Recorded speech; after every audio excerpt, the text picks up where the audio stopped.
Hey guys, welcome back to Cheat Sheet Pros. It is October 27th, 2020, and I wanted to do a mini revamp of the PGA cheat sheet and kind of combine the two sheets that I use and put them into one. One of the requests that I've had a lot of is to have actual scoring numbers. So this allowed me to connect to a database where I can put some scoring numbers in here and we can add to it and move stuff around depending upon what we need, what we like. So again, this is just a quick tutorial of the new version of the cheat sheet that I'm going to try to roll with, getting ready for the Masters. So here it is. So over here we got our typical names, our world golf ranking, cut streak, how many top 10 finishes. This is the same. It's our projections. It's our DraftKings and FanDuel salary projections and values. And then what's new over here is we have the round scoring average. So it shows you each round what their scoring average is and then their scoring average total. Now what's good about this is if you're playing a showdown slate, you want to find the guys who open the tournament better, that are high scorers for round one. And if you're doing a showdown slate for the final round, maybe you find a golfer who struggles. So just to look at a couple here, and I did a little highlight on him that you can see. So you can see right here, so Harold Varner, he has a really good round one scoring average, and then his other rounds kind of stay about the same. So his best round is round one. And then you can kind of go down the list and say, okay, Denny McCarthy has a 67.8 round one, but his final round is almost 72. So drastically different. He starts off hot and then kind of tails off. This will also help you if you are betting on golfers that maybe you're doing some live betting after the first round, second round of golfers that might win. This will help you come in and look at their scoring averages and see who's getting better, who's getting worse. So you can see here, Bello starts off about a 70.5 and then gets a little bit better round two, and then round threes and fours, he's kind of fell apart. And again, this will be updated every week, so this is something fun to look at. And then we've got the scoring average total. So this is a column that you can sort by and see who's got the lowest scoring average so far, and that might help some golfers pop into your lineups. And then we have scoring averages for par 3, par 4, par 5. So you can see based on the current course that's coming up, you can always do a quick Google search or just look at Pat Mayo's breakdown, and it will show you how many par 3s, how many par 4s, and how many par 5s there are. You always want someone that's good at par 5 scoring because that's where the majority of DK points are made. Par 4 is strong because that's going to be the majority of the holes on the course, but this will kind of give you a quick breakdown. And you can see I've highlighted we have a green and a blue. So the green are the lowest 15 or the best 15, however you want to look at that. And then the blue are the worst 15 that are on the slate. So out of all the golfers in here, these green, these have the top 15 scoring average, and the blue have a bottom 15 scoring average. So you can kind of tell, who's good at what holes, if they're good across the board, whatnot. If they're not highlighted, then it's just kind of average. If they're not top 15, bottom 15, they're sitting in the middle. And then over here, this is where I wanted to start pulling some more number stats. So this is average driving distance. And again, top, bottom 15 are highlighted. And then driving accuracy. So this is basically, I believe it's how many greens and regulations they're hitting off the tee with their driver. So this will tell you if they're a bomber, if they're not, and then how accurate they are. And we'll add to these columns here. These are kind of fun to look at. And then just like always, we have our ranks if you want to look at those.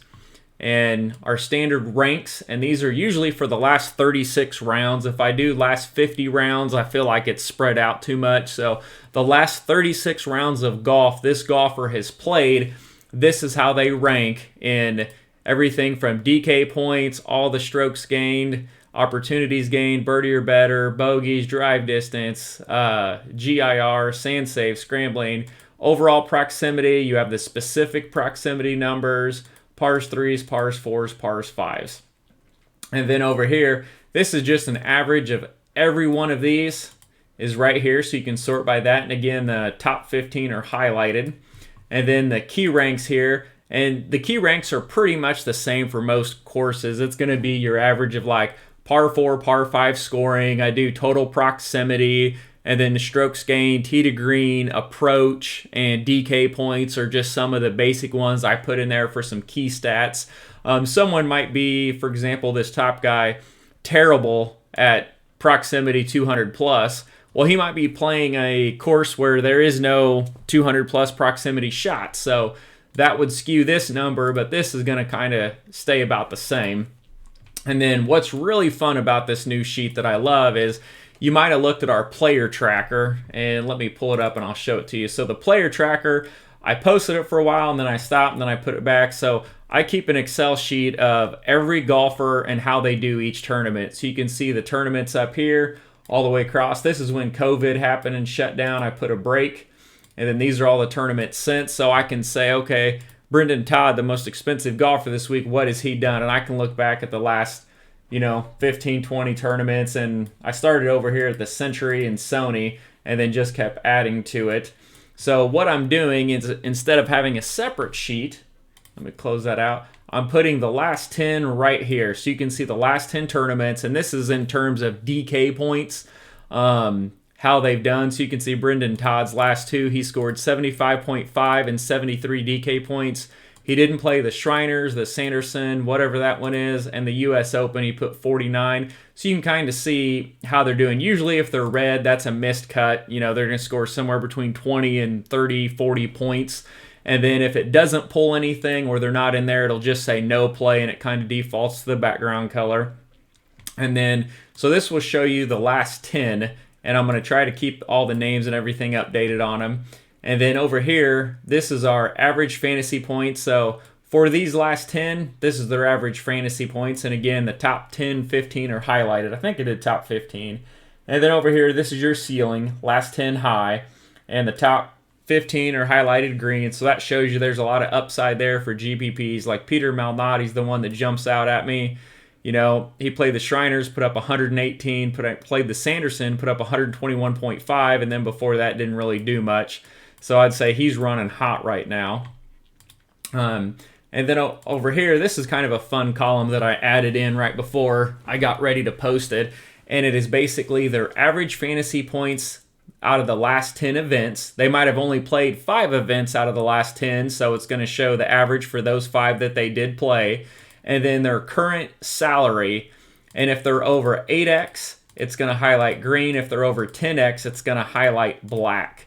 And so this is something you can even sort by this column and high to low and see guys who might get hot. There's a couple of them. I got to go in and do some name changing. I didn't have time to do it, like Harold Varner versus Harold Varner 3, so he's not pulling up.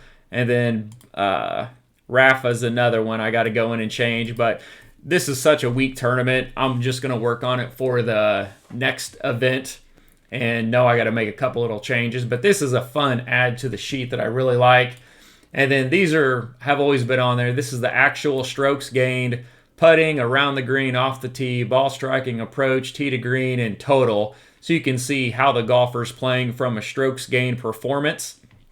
And then got a little name drop in here so you can have a reminder and you don't have to scroll all the way back over and say, okay, well, who's number 14?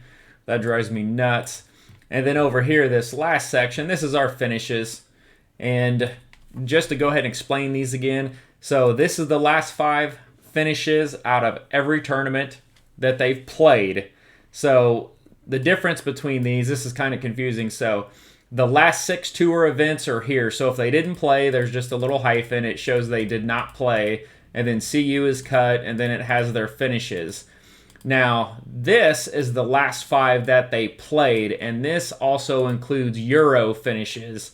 This does not. This just shows the last 6, not 5, I'm sorry. Last 6 PGA Tour events. Does not include Euro, and it starts here and it works, left to right. And then this one, it's a little backwards. I couldn't get it to flip, but it goes right to left, and I put a little note up here. So you can see Brendan Todd has finished T47, 52, 23, 28 in the last 5 events that he has played. And this also includes Euro tournaments. So if you have someone that goes overseas and they play a couple Euro events, they will not show up here because this is PGA only, but they will show up here. So that's why I have 2 columns. And then this is the last 5 of the current tourney. Now, the current tournament doesn't always mean the same course. The course could change, it could get moved, so that's something that you just gotta take a look at and figure out on your own. But if you know it's a tournament and it's played on the same course every year, this is a good column to look at and see how they've done the last 5 years. It's only been played here once, so everything else is kind of falling back at zero. So this is the new sheet that I'm working on, and again, we can add some other numbers, but I wanted to get some scoring averages in here and some accuracy numbers, and I've also got about 10 more that I want to add, but I don't know where I'm going to add them yet, and that's like GIR percentage, birdie or better, birdie streaks. There's about 1,000 different stats you can add, and I don't want to make the sheet overwhelming, so I'm going to start here and kind of see what we think of it, and then I will bring back the algo and put it over here once I'm able to dig into the sheet a little bit. So I hope this helps. This is the new sheet. I'm going to post it this week for the tourney, and check it out. Let me know what you guys think.